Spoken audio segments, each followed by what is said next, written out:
y'all, we back. Episode 9, The Royal Guard. Josh said, I cannot protect you. Go. Look, don't worry about it, bro. I got this.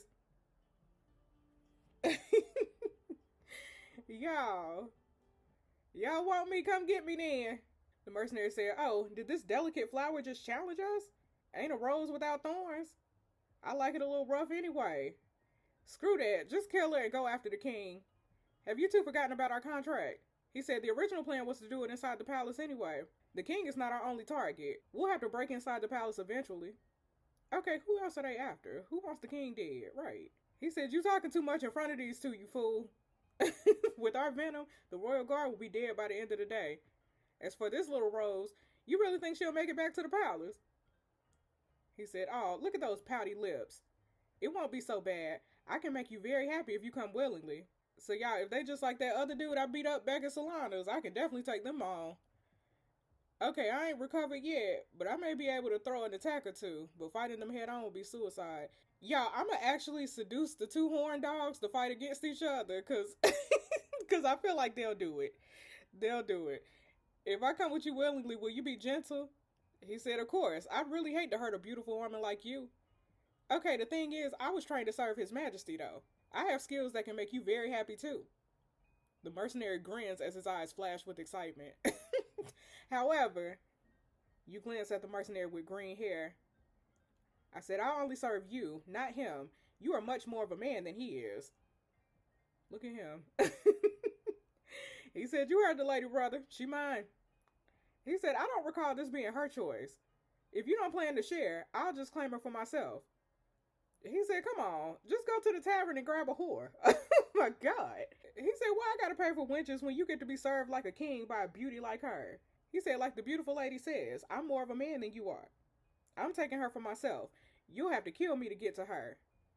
He said, easy enough, bro. I challenge you to a duel to the death. He said, let's do it. Winner gets pretty lady. Look at them fighting. Yeah. Okay, the brother said, I know what you're doing, girl. It ain't gonna work. I don't know what you're talking about, sir. He said, I know you're trying to get them distracted so you can escape. Just so you know, me and those fools are not at the same level. I'm watching you, wench. Who you calling a wench? I'm gonna knock you out too. I'm gonna take your head off too. You watch the two mercenaries striking at each other without holding back. Yeah, look at them fighting. They fighting for real. They good fighters, but they definitely not well trained like me. Their attacks are aimless and unorganized. All they got is brute force. I can definitely knock out whoever wins the duel. Then I deal with the bald one, right? Deal with you next, Baldy. Both of the mercenaries are wounded now, but the blonde mercenary is getting the upper hand. Okay. Oh, he didn't kill them. Look at him, y'all. He was a better man. Look. He said, now, to claim my trophy. Okay, punch him right between the eyes, right. Okay, I changed my mind. Okay, the brother said, a single blow. Have I been underestimating you, or are you just that lucky? Okay, why don't you come find out? Bring it, Baldy. He said, let me show you how a man fights, little girl. Okay, oh, come on. Come on. The mercenary glances at your left shoulder and raises his fist. Okay, my left shoulder. So I got dodge to the right. Okay. You feel the breeze on your left cheek as he misses his attack on your shoulder. Period. The mercenary stares at your forehead. Okay, I can do this. I'm a duck. Because he's trying to knock me out in the head. The mercenary misses his attack and lets out an annoyed grunt. Okay. After studying his two previous attacks closely, you realize he's really slow on retracting his arms. If you strike after his attack, he won't have time to retaliate. Okay, the mercenary raises his fist for the third time. I need to strike precisely at the right time. Okay, I'm gonna dodge him and then punch him. Did that work? You watch his attack carefully and sway your body to the opposite direction. Then you gather all your strength and punch him hard in his face. Period. Knock him out. Okay, I got all three moves right, period. He said, this is impossible. I will not be overpowered by a puny woman. Okay, the mercenary growls at you viciously and raises his fist at you. But he is way too injured to do any harm to you. Okay, let me show you how hard a puny woman can hit a giant loser. Right. Bring it, Baldy. Let's go. You knocked out. You knocked out too. Look at all of them knocked down on the ground, y'all. Who would imagine all those years of karate training would be put to good use? Tank Top, I ain't forgot about you. Josh said their reinforcements will get here soon. We gotta go. Okay, I got you, Tank Top. Meanwhile, King Cletus and Royal Guard Charles are escaping back to the palace. Y'all escape back to the palace. Y'all ain't even checking on us. King Cletus said, "I think we good." Wait, where's Jess? Charles said she must have fallen behind. I don't think a woman can catch up to us in that dress. He said, "We gotta look for her, Charles." Charles said, "Apologies, Your Majesty. As a royal guard, I have to ensure your safety before anything." King Cletus said, "Jess is in danger. I just can't let her die, Charles." Charles said, "She a lady in waiting of a consort, Your Majesty. We can find a replacement for Consort Solana if that's what you're worried about." King Cletus said, "She is not just a lady in waiting to me, Charles. She's something else, Charles. I happen to admire her." He said, "With all due respect, bro, Athenia is your responsibility. Is it really wise to risk the future of your kingdom for a woman of her social status?" Hello? He said, "You're right. I'm the king of Athenia. I need to think about the future of my kingdom. Let's go then. I don't wish to speak further about this." Y'all just gonna leave me? That's crazy. That's crazy. Y'all just gonna walk off from me? That's crazy. Despite the injuries you both have, you and Josh keep running far into the woods. Okay. Josh said, "We can hide inside the cave over there." Okay. Look at us, y'all. We made it. Now what? Unable to hold. Oh, Lord. Unable to hold it together anymore. Royal Guard Josh collapses. Josh! Tank Top! Okay, the venom, y'all. He gonna die by the end of the day if the venom stays inside. Okay, we gotta suck the poison out. Okay, I guess I'll carry you inside the cave first. Yeah, I look so cute. You carefully remove Josh's top to inspect his wound. Okay. The arrow wound is right under Josh's chest with black blood oozing out. Okay, that's gross. Right. Okay, I need to get the venom out of his wound somehow. Okay, no, we're gonna suck the venom out. The Tank Top. Okay, it's only one way to get the blood out. Here goes. You place your lips on his wound, sucking the black blood out before spitting it aside. Little by little, you get the venom out. After a while, the blood in his wound turns red with no sign of blackness anymore. Royal Guard Josh never woke up the whole time, but you just know he'll stay alive. Okay, I hope I saved your life, bro. Ugh, what a day. Feeling a bit relieved, you lay down next to Josh. Soon enough, you are defeated by the tiredness and close your eyes. Okay, look at me and my man, y'all. Josh said, "Lynette, I'm so sorry." Lynette. Lynette. Who is Lynette, bro? Josh's random talking woke you up at midnight. He said, "Lynette, I'm sorry." Okay, what's going on, y'all? You kneel down and check on Josh. I mean, he's still alive, though, so he's still laid unconscious, his eyes trembling beneath his long lashes, his expression pained and worn. You can see drops of sweat going down his defined jawline. You place a hand on his forehead. Okay, your forehead is ice cold. It must be the leftover venom in his body. He said, "Cold. Please let me out of the frozen lake, master. I don't want to be a royal guard. I just want to go back to the orphanage. So cold." Okay, what kind of nightmares had you gone through to be a royal guard? A cold breeze blows into the cave, and Josh starts shuddering. Okay, he need to stay warm. Y'all, I'm gonna use myself as a heat source, because I think that's what you're supposed to do when you when you cold, I think. Also, this the romance option, so I'm trying to be close to my man, you know what I'm saying? Good thing you blind. Okay. Oh, I'm getting okay. Okay, I guess I'm really doing this. You take off your clothes and press your bare skin against Josh's, passing him your warmth.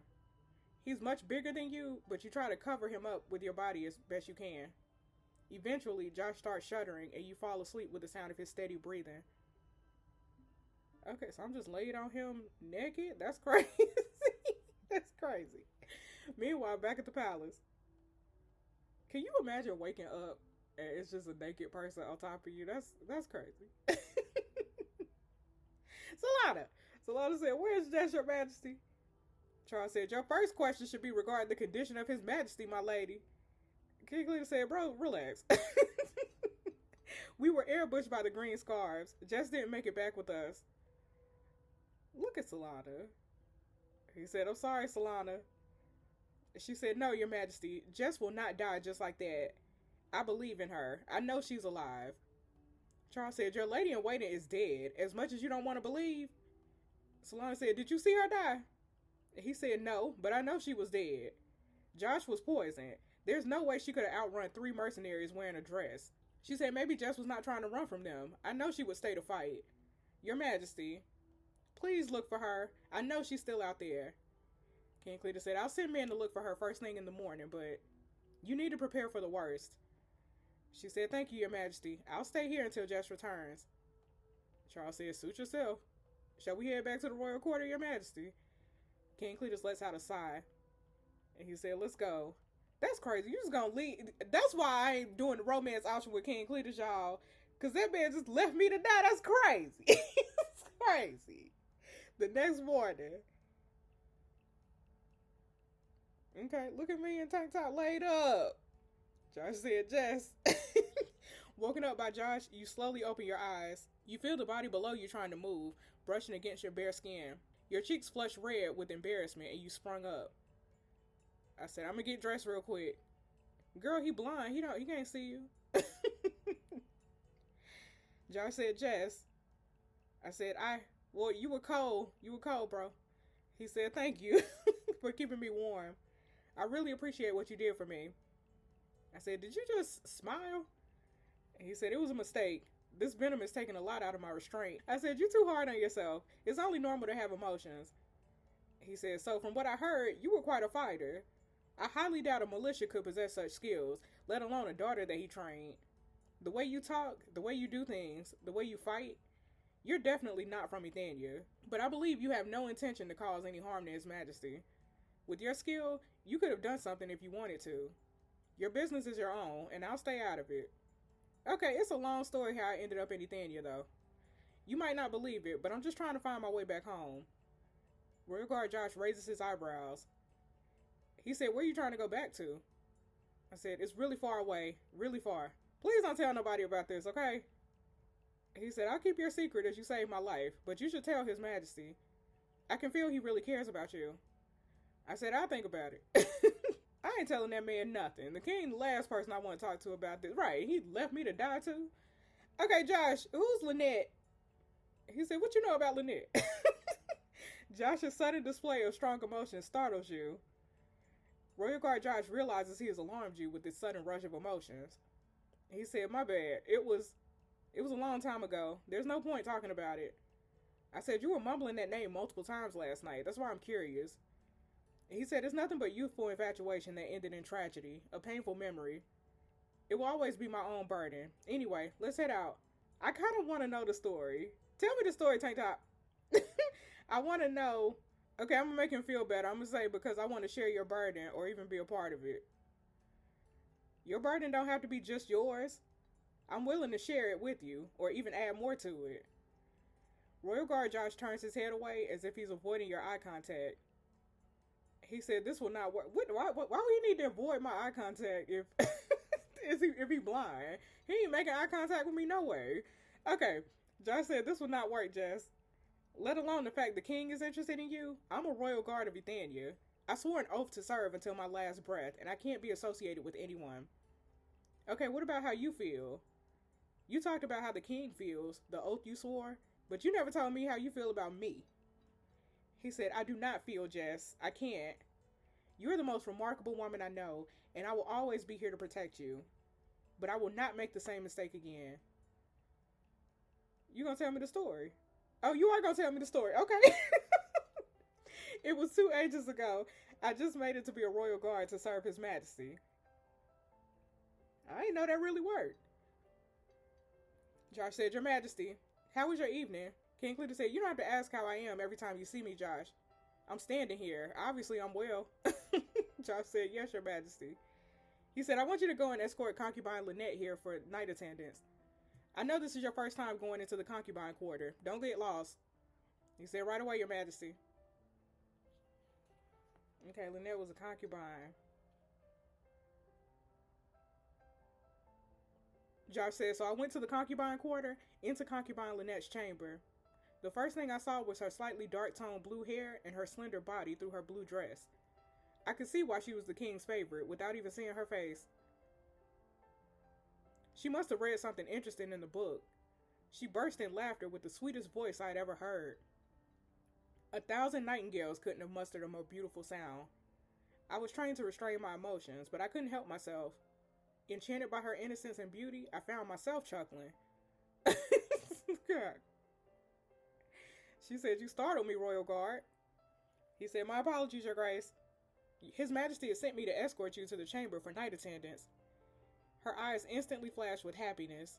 From the moment onward, I knew this delightful girl was genuinely in love with the king.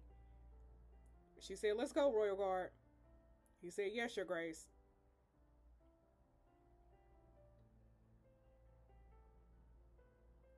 Concubine Lynette told me about how she was born with her unique dark-toned hair, about how good the king was to her, and how lucky she was to be at his side.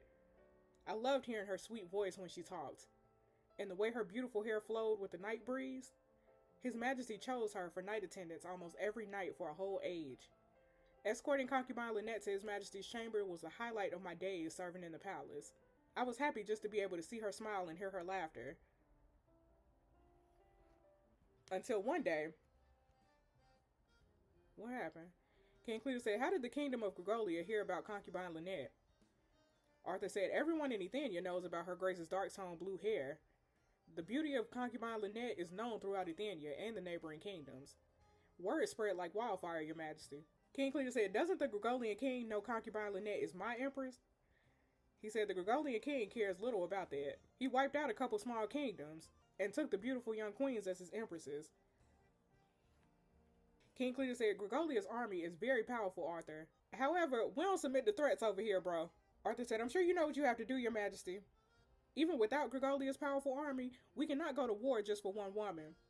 King Cletus said, Lynette, she's innocent. He said, think about Ethenia, Your Majesty. Ethenia will not be safe from Gregolia as long as concubine Lynette remains. So they're just gonna trade her away like a piece of gold? That's crazy. I guess I got no choice. That's crazy. Royal Guards. Josh said, yes, Your Majesty. He said, I need you to end the life of concubine Lynette. Oh, Lord. Make it painless.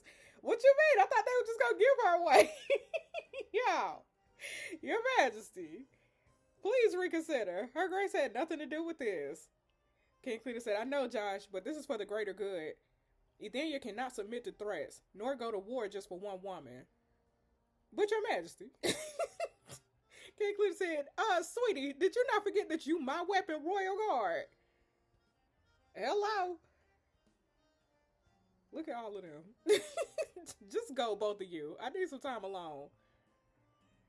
Why y'all all just standing there looking stupid? That's crazy. Look at her dancing, y'all. She don't even know. Girl, you about to get knocked out. You over here dancing.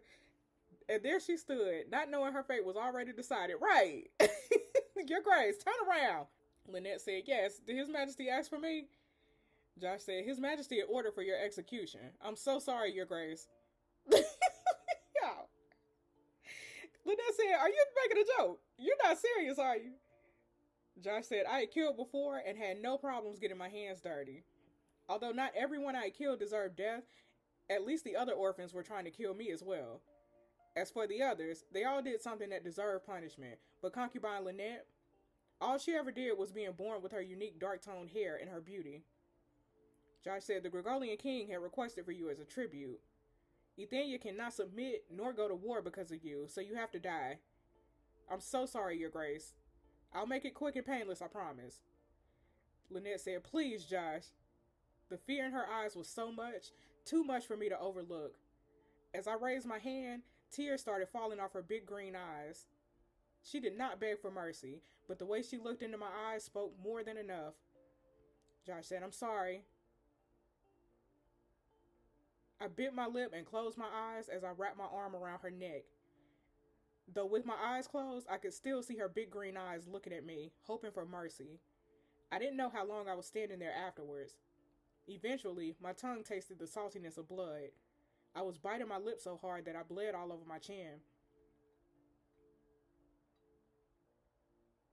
I tripped on a rock on my way back to my post. Given my training, that should never happen. The death of concubine Lynette was a rude awakening. I finally understood what it meant to be a royal guard, why I was trained to restrain emotions. I swore an oath to serve, and I will never let emotions get in my way again. The very same day I took concubine Lynette's life, I had also taken away my sight. Sight was the very reason I made this huge mistake, and I made sure it would not happen again.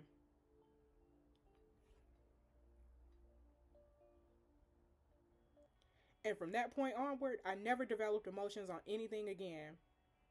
Josh, that is the saddest thing I ever heard, bro.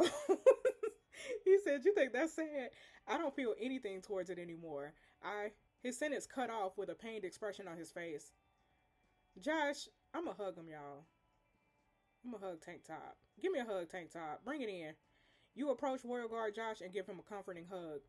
You feel his muscles tense upon your touch, but they loosen after a few seconds. No words were exchanged as he just stands there, letting you wrap your arms around him. After a while, you pull away from him. "I'm so sorry you had to go through that, bro. No one should ever have to go through that." Royal Guard Josh is at a loss of words, but you can feel his gratitude. After a moment of silence, he shakes his head and goes back to his emotionless expression. He said, "It's a bad idea to share this, but thank you for listening. I've not felt like myself for such a long time. It felt good to let loose for once, though it was not good for my martial arts training at all. You have my thanks. Look, I'm here for you, Tank Top, whenever you need to talk again." He said, "That will not be necessary. At any rate, I think we should head out before everyone thinks we're dead." Oh, they already think we did. They already think that. Solana, sis, later that day. You see me, Jess. Yes, sis. You know they couldn't keep a real one down. You know what I'm saying? Solana. That's my boo, y'all. She said, "What happened, Jess? Where were you?" Look, I'll give you the short version. We got ambushed, Josh got poisoned, we fought off mercenaries. Then we hid in a cave until Josh's venom cleared up, and then we headed back. She said, "Are you hurt? You're not fully recovered." I said, "I'm fine, girl." Josh said, "We should head to the royal quarter. His Majesty would want to know about our return." I said, "I should probably warn His Majesty too. The Green Scarf said they plan to break into the palace. The king is not their only target, and they will strike again." Solana said, "His Majesty needs to know about this as soon as possible. Let's go." King Cletus said, "I want the whole area searched. Extend the search to the boundary of Ethania if needed. Tell the guardsmen not to stop until they have located them. I need to see them, even if they are just corpses." Josh said, "We back, Your Majesty. Period. You ain't gotta go look for nobody. We back. Thanks for nothing." King Cletus walks quickly towards you. He said, "How did you make it back? Are you hurt?" Before you can finish your sentence, look at his hand, y'all. Before you can finish your sentence, King Cletus places his hand under your chin and lifts your face up gently. He scans your face to check on your scratches, then he smiles at you softly.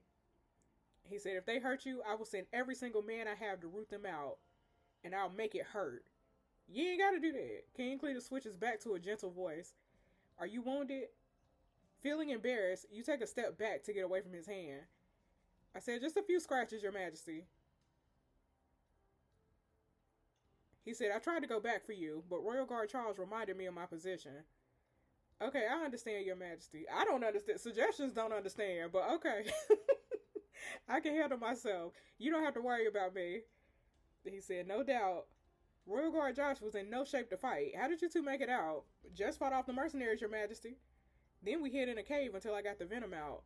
He said, "You, a woman, fought off 3 Green Scars mercenaries?" Listen, women are not as weak as you think, Your Majesty. Anyway, you're in danger. One of the mercenaries was stupid enough to reveal their plan. They coming to assassinate you right in the palace. Not just Your Majesty, they have another target, but I don't know who that would be. He said, "A contract to have the Green Scars take my head is no small price. It's either from a very powerful house in Ethania or another kingdom trying to take me out. If it's another kingdom, just killing me would suffice. Looks like we have traitors in Ethania. Josh said the Green Scars can be here any time. We need to tighten our security. Shall I arrange some of the best guardsmen to stand guard in the royal quarter? He said, other than you and Charles, I trust nobody among us. Enemies can be anywhere. They may have already infiltrated in the ranks of guardsmen. King Cletus ponders for quite a while. Then he looks up and smiles at you. He said, Jess, how would you like to be the first female royal guard of Ethania? What?